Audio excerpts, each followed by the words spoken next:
Awesome. Do I just go? Go for it. Awesome. Well, thank you guys for having me. I'm so happy to be here. I'm going to do my best to cram as much information into the next 12 to 15 minutes as I possibly can. Um, the topic today that we're going to be talking about is 3 strategies to get more subscribers. So I'm going to share my screen with you all. Can everyone see the screen? Perfect. Okay. Agenda, we're gonna do a quick intro, why you should listen to me or why you should not listen to me. Why is email even still relevant nowadays? And then we're gonna dive right into the 3 strategies to actually get more subscribers. And at the end, we have some time for questions. So without further ado, I'll jump right in. My name is Melanie Balke. Balke in German. I'm born and raised in Germany, which is the fun fact I usually start with. I moved to LA 7 years ago, started my career in very traditional consulting, and then moved into the e-commerce space where I was the first marketing hire for one of the first e-com brands to sell made-to-order sofas online. They were required. I was also the head of email for one of LA's fastest growing agencies. And now I'm the founder and CEO of the Email Marketers, an email marketing agency specifically for e-commerce. And yeah, and besides the business stuff, I'm a passionate surfer, pasta lover, dad joke teller, all things you can come and chat to me about if email is not your jam. So, you know, email is dead is something that I've heard a lot. In fact, we actually have stickers that say email is dead because so many people keep saying that. And the stats actually show that email is not dead. So I want to run you through a couple of reasons why you should care about converting more subscribers now than ever. One, just I mean, let's do it here by a show of virtual hands, okay? How many of you guys have Facebook installed on your phone? How many of you guys, and I know it's kind of difficult, so we're gonna see the hands as we can. How many of you guys have Instagram installed on your phone? I have Instagram on my phone. How many of you guys have Gmail installed on your phone? Or any email app? Okay, so even in this kind of a difficult setting to see people raise their hands, you may have noticed that the most hands went up when I asked who has email installed on their phone. That's because Gmail alone has over 1 billion monthly active users that spend 6 hours every day in their inboxes. And as you just saw with our little sample test, this seems to be true because most people have email on their phones. A lot of people did not have Facebook or Instagram. In contrast, the daily Facebook user spends 41 minutes on Facebook. So if you want to reach your customers, you got to be where they are, and they spend most of their time in email. On top of that, customer acquisition costs have increased tremendously. If you are in the e-commerce space, you can hear people complain about this every day. It is so expensive now to acquire customers that you need to make sure that when you do get them to your website, that you're converting them. And then when you do get them on your list, you're actually squeezing as much juice out of that relationship as you can. On top of that, email is super cost effective.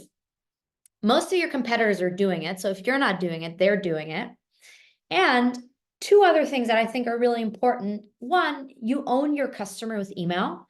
Unlike social media or some other platforms, like even SEO, no one's going to come out with an algorithm update tomorrow that's going to say you can't email your customers anymore. Will things happen like the deliverability update in February 2024? Yes, but those are not meant to punish you if you're a good sender. They're only there to punish you if you're a bad sender. So you actually own your customer, and people will develop a closer brand relationship to you through email. So 60 to 80% of actually satisfied customers don't do business with a brand more than once just because they lose connection. Email is a really great way to establish connection. So I hope you can see why email is still very important. And most people know email is important. And they look at this whole life cycle for email from welcome to win back, but they often forget one thing. How do people even get there?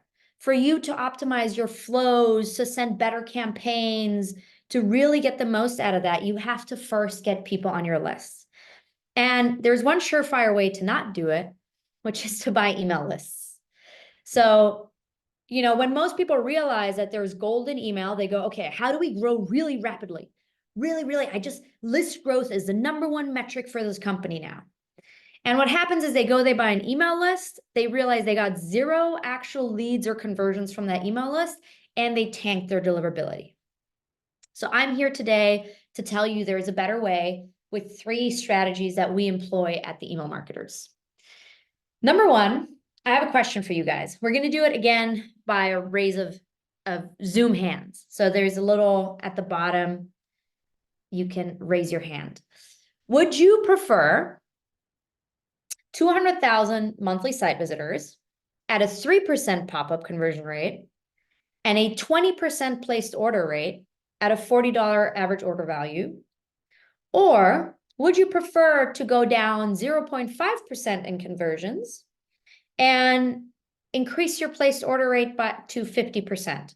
So actually, let's do it this way. Type A or B in the chat. This one should be pretty simple since I did the math for you guys. Would you prefer the higher pop-up conversion rate, but a lower placed order rate, or the lower pop-up conversion rate and the higher placed order rate? Good. I'm so happy no one said A, or I would have been seriously concerned since I already did the math for you guys. Next time I should probably put something on there and then surprise you all with the math. But usually this is pretty surprising to people. They go, wow, the pop-up conversion rate has gone down, but my placed order rate has gone up. And I'm actually now making way more money. Why am I showing you this? Because we're talking about subscriber growth today. And the first word of warning I have to give you is don't look at list growth as your vanity metric. So the first thing that I need to tell you guys before I go into all the strategies is focus on what matters. Why are you even trying to grow your list? Is it because you want to have 1 million people on your list just because that's cool? No, really, the main purpose of growing your list is you want to get more people on your list so you can sell more services or products to those people via email. However, that doesn't work if the people you're getting on your list are of low quality. So my first word of warning is don't focus on first order KPIs like your pop-up conversion rate or your list growth without actually considering how it impacts your actual goal, which is usually purchases of your service or your product. I often see, like, especially really large companies get caught in this cycle where they're like, our number 1 KPI is list growth. And then a marketer goes out and they do list growth at every possible cost because they have a crazy KPI. And they come back and they achieve the KPI list growth. But the results on the sales side are just not there. So before I go into list growth, I want to leave you with this word of caution. Don't just look at list growth and new subscribers. Look at the value of those subscribers you're getting. Because if you're getting 0.5% less subscribers, but those subscribers are way higher quality, then you're making way more money with the latter. This is something that we usually see at the level of pop-up segmentation. So I'm going to give you a lot of e-com examples, but you can take these and usually apply these to B2B and SaaS very, very well too. We usually see that when we go into a pop-up and we ask as little as possible, like, hey, just give me your email, we see higher conversion rates. But when we actually ask people to give us information, like what gender are you, or what problem are you trying to solve with this product, then usually the conversion rate of the pop-up goes down. But the placed order rate of the emails subsequently go up because we can target people with much more personalized emails. So let me give you a couple examples. Here we have Adelante, they're a client of ours. They just ask, like, are you shopping for men or for women or for both? And so they then get specific emails depending on who they're shopping for. If you're a woman and you're not looking to, gift a partner or friend or whatever shoes, you probably only want to see women products. If you're a man, the same thing. So why not serve people with products that are more relevant to them? Because the more relevant emails are to people, the more likely they are to open, engage, and purchase from them. Here's another example. Prose is pretty interesting. This is an email I just found from them. They sent for like 15% off. You can also ask people for their age demographics if that's interesting to you. So in this case, how could you personalize this email? Well, for the older demographic, you can use just older creative, older models, right? Identification with that same age group. For the younger people, you can use younger models in the imagery. One way we did this was actually super interesting, is for a client that they sell underwater audio gear. And so they thought that basically all the people who bought their stuff were triathletes, swimmers, super hardcore athletes. And when we actually started the pop-up and we did some customer interviews and we learned a little bit, we added options for, are you buying these to swim to compete? Or are you swimming for rehab, for example? You can imagine those are two very different reasons for someone to swim. I'm swimming to do a triathlon. I'm swimming to compete. I'm swimming to get back to living pain-free and being in shape. And so when we put these questions into the pop-up and we were able to actually adapt the subsequent welcome flow, the personalization and the customer satisfaction is way higher because you're actually speaking to people about their problems. Now, I could talk about this for hours, but I also know I only have 15 minutes. Here's another example, right?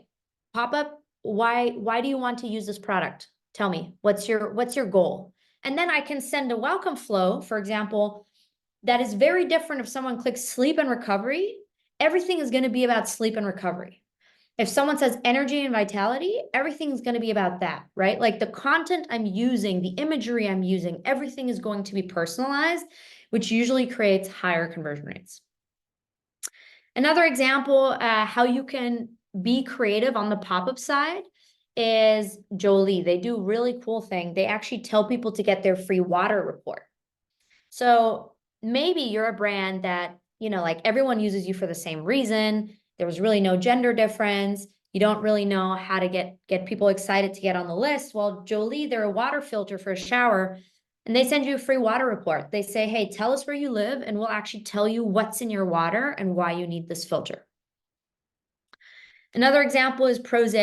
They run you through a quiz. So this is custom hair care. And they basically ask you for what issues you have with your hair and then run you through custom flow based off of that. They also create custom hair care based off of that, but they also run you through a custom welcome flow. Osea does the same thing. They're skincare. And they literally ask you, like, tell me about your skin. How can we support it? Do you have sensitive skin? What are your needs? What are your problems? And based on that, they put you in a different flow. So they might have customer group A who's like, these are people who have really dry skin. We're going to send them really good content in the welcome flow and products around dry skin. These are people who have really oily skin. We're going to send them content around that. And again, the more personalized, the more effective emails are. We love, by the way, if you want to build pop-ups, I did want to give a shout out to amped.io. They are now my favorite pop-up platform. I also love Privy as well, but Amped is super easy to use. So if you want to go and build some of these cool pop-ups, this is the platform that I recommend. Okay, so that was a quick run through around like which KPI really matters and what are creative ways to get people into your email funnel with more information. Now, let's say you really are about like, hey, Melanie, I have a board and my board's crazy and they really just care about the hardcore list growth number. Well, I want to show you a couple of ways of how you can just get hardcore list growth numbers. One is utilizing gamification and special pop-ups like spin to win pop-ups. These things perform really well in terms of conversion rate, but I will tell you, you usually get a much lower quality of a subscriber. Why do these things perform really well? It's just human nature. It's called variable reward. So this is why slot machines are money makers in casinos. There's this famous mice experiment by B.F. Skinner. He basically gave two groups of mice a lever, and one group, every time they pressed the lever, they got a treat. Another group, when they pressed the lever, they would get a treat or no treat or a big treat. And they found that the group that got a variable treat would press the lever more compulsively. So our brain craves predictability. When there is no predictability, we try to find a pattern. That's why these spin to wins work really well, but they are lower quality subscribers. The other option is giveaways. People love free stuff. I don't need to tell you why that psychologically works. People love free stuff. So there's platforms like dojomojo.com where you can basically legally exchange email lists with other brands. So say you're a food brand, you go on there, there's a giveaway from food brands. You basically put some prizes in there, you send the email to your list. Every other brand sends the email to their lists, and anyone who enters the giveaway now belongs to both of you. You can grow your subscribers like crazy with this. However, keep in mind a much lower quality of subscriber that will require a separate welcome flow and also separate treatment. Referrals are another way. So you could basically say a subscriber that's on your list, hey, if you refer 5 people to me, I'll give you a 50% discount on your next purchase. If you refer 15 people, you'll get our big pack of stickers. If you refer 30 people, you'll get a hoodie. I've seen people do this and say, if you refer 5,000 people, we'll pay for your vacation to Paris. This is super effective, especially for SaaS businesses. Viral Loops is a platform that we like to use. But again, I can tell you we've done this before and run like Facebook traffic and ads to these platforms. And we got hundreds and thousands of leads and not a single person converted. So be very careful when you run these programs, how you run them. They can be effective. They can also be effective, yet just generate no purchasers. So again, enjoy these with a grain of salt. Now I'm almost at the end of my time, so I'm going to run through, or I'm already at the end of my time. So I'm going to run through my last growth hack really quickly. It's not a growth hack. It's something you've heard 1,000 times before. A/B test your pop-up. Why am I telling you this 1,001 times? Because most of you don't. I've seen hundreds of email accounts and pop-ups. I see them every year. No one A/B tests their pop-up. So today I want to show you why you should A/B test your pop-up. This is a client of ours. They came in, they were running a pop-up for 10% off. They were getting 1.6% conversion rate on the sign up, and 26.9% of people who signed up on the pop-up converted to a purchase. They gave 10% off every order. They had an average order value of $122, so about $12.20 off of every order. And we said, okay, let's test playing around with the offer. Let's change 10% off to $10 off. And the founder said, that's stupid. That's less than we're already giving. How would more people convert? And we said, let's see. And so we did that. And the signups skyrocketed from 1.6% to 8.7%. And even better, the percentage of placed orders from that went from 26.9% to 47.5%. So more signups and more orders from people who signed up. And the best part is a smaller discount, larger savings for the brand. So instead of giving an average of $12.20 on every order, they were giving $10 on every order. What does this look like? One small change from 10% off to $10 off. That's a 4.5x lift in conversions, $2.20 of savings per order. If we're looking at a site with 10,000 site visitors and 300 orders a month, that means 8,520 new subscribers a year and $7,920 of savings per year. We're looking at a little bit larger site that's about 60,000 new subscribers a year and about $60,000 in savings per year.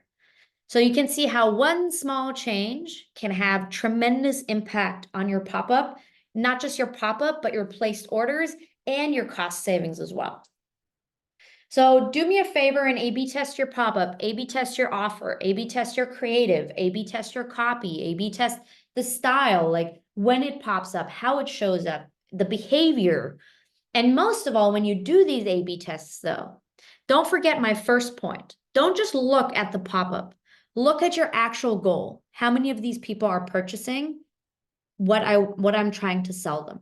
So don't just say like, oh, the spin to win works way better. We're getting a 13.39% conversion rate. Look at that and then look at what percentage of the people that converted ordered and what percentage and how high was their average order value. So look at the metrics that really matter. I'll close with this. I'll just tell you why the $10 off versus 10% off works and why you should use it if your average order value is above $100 anyways, because our brain is the largest energy consumer in our body. So everything is basically set out to make our brain consume less energy, which means we're naturally not going to put the mental effort in to calculate what 10% off is. So by just doing a dollar amount off, we're reducing cognitive load on the consumer. More cognitive load, less likely to purchase, less cognitive load, more likely to purchase. That's why we're trying to make websites so easy to navigate. And also our brain sees $20 off instead of $10 off, 10% off of a $200 item, and automatically thinks that $20 off is more because the number is larger. So that on top of it is why as well. So those were my 3 tips. I apologize for going a little bit over. I could probably do another 40 minutes on all of these, but I wanted to give as much value as possible in a short amount of time. So ready for questions now. Thanks, Melanie. This was awesome. Great tips. I agree, Cesar. Great tips. And I like the hacks. I also appreciate your balancing of like, or reminding us that vanity metrics are just that. Like if there's not, the next pieces to how you're going to use the huge list you have, then it really is just about vanity. And very cool. Okay, let's move over to the Q&A. So if you've got one, you can come off mute. If you want to just type it in, go for it. Let's hit Melanie while we've got her.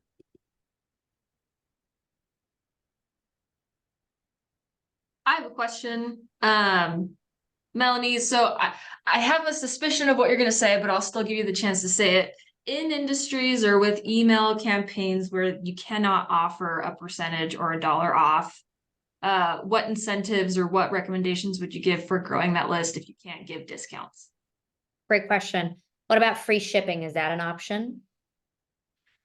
If that's not an option either, usually content works really well. So, I mean, giveaways, but I'm assuming giveaways won't work as well if you can't do, free shipping or discounts. And I'm actually not a particular fan of giveaways. I think they usually just generate really low quality subscribers. What I would probably do is content. So really high quality content converts really well. Here's where most people get it wrong. Most people sit down and they go, oh, what content could I do for my audience? You know what? I'm gonna make, like in my case, like I'm gonna make an email deliverability guide, right? Without actually talking to their customers at a deep level and understanding what kind of content would really be helpful to them. So the best content pop-ups that we see are the ones where people have talked to their customers and actually asked like, hey, what kind of content would be helpful for you? What kind of guide, what kind of webinar could I put together that you might want to attend?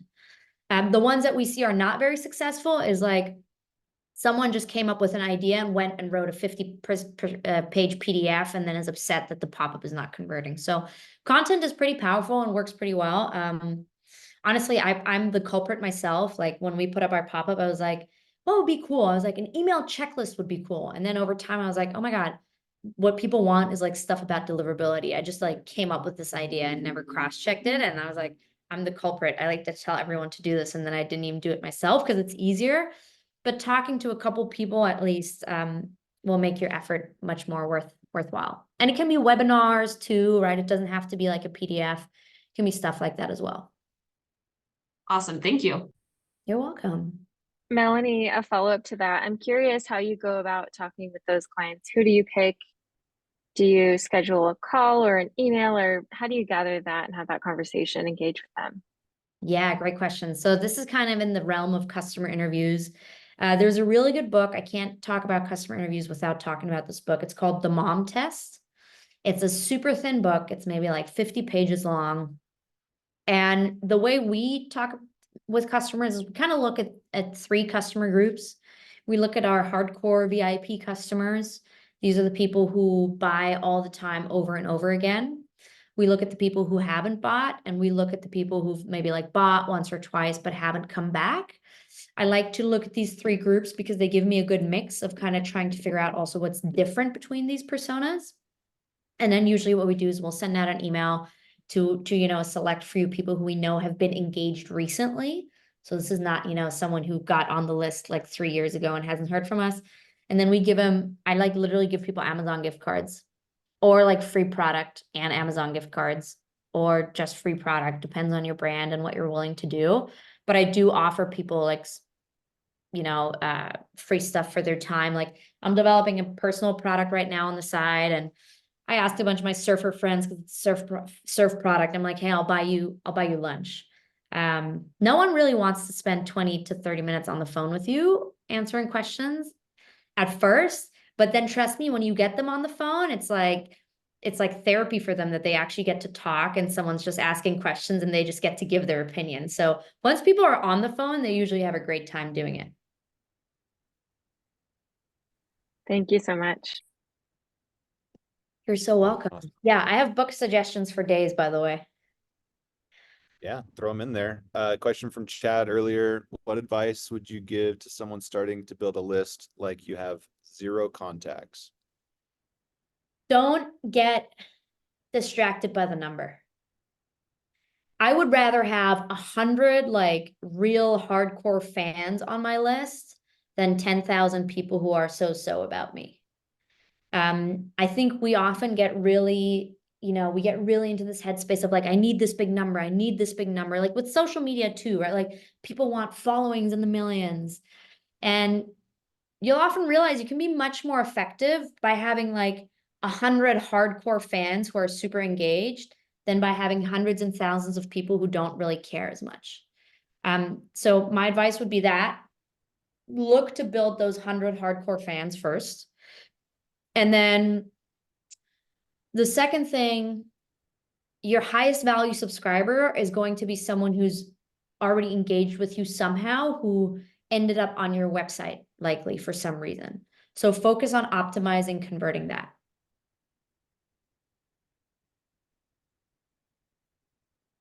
Awesome. Did that help? Did I answer the question? Yeah, that's awesome. Thank you. Appreciate that, Melanie. It was a great presentation. Thank you so much. Question from Taylor. Okay, so this is kind of like your list right now, Melanie. You've got 40 people here. What would you ask this group? They all showed up to hear you talk about email marketing and list gen, and so what would you like to know from this group? Oh, okay. All right. So Taylor's sitting here, by the way. Yeah. Maybe if everyone can help Melanie by saying what do you want to know that she could provide in a freebie? Yeah. What kind of guide would you guys want? Love that. While people are Yeah, thinking thanks, about Taylor. that, I appreciate the market research. PJ, do you want to come off mute and add to your question?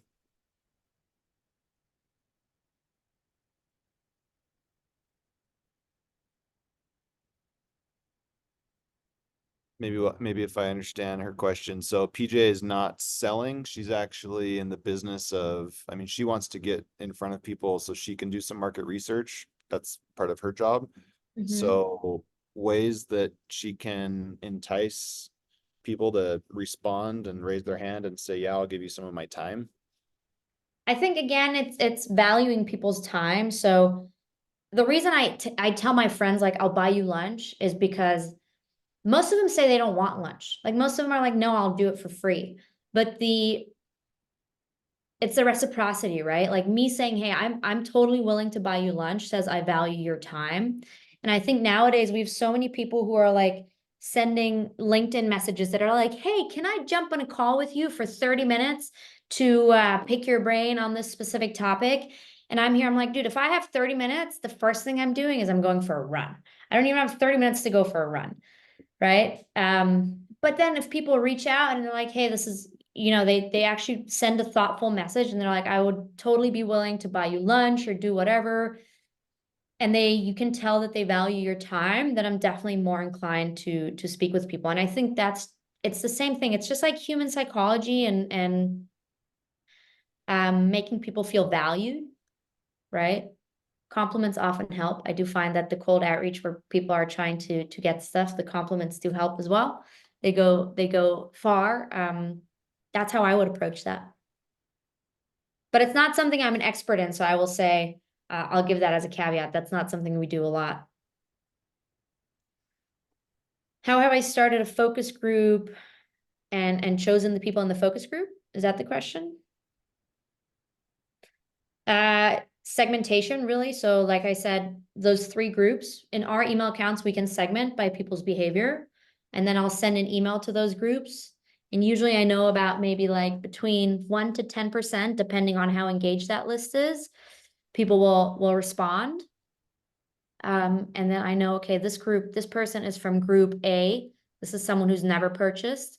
This person's from group B, they've purchased, but then they didn't come back. And this person's from group C. These are our hardcore fans. So then I can have a better idea of where people fall into in the groups with their answers. But the way we segment is within the email program. Amazing. Cool. Sounds like list growth is a very popular topic as well. That's the next guide I should do probably. Well, we'll have you back on. Let's, I think this was good.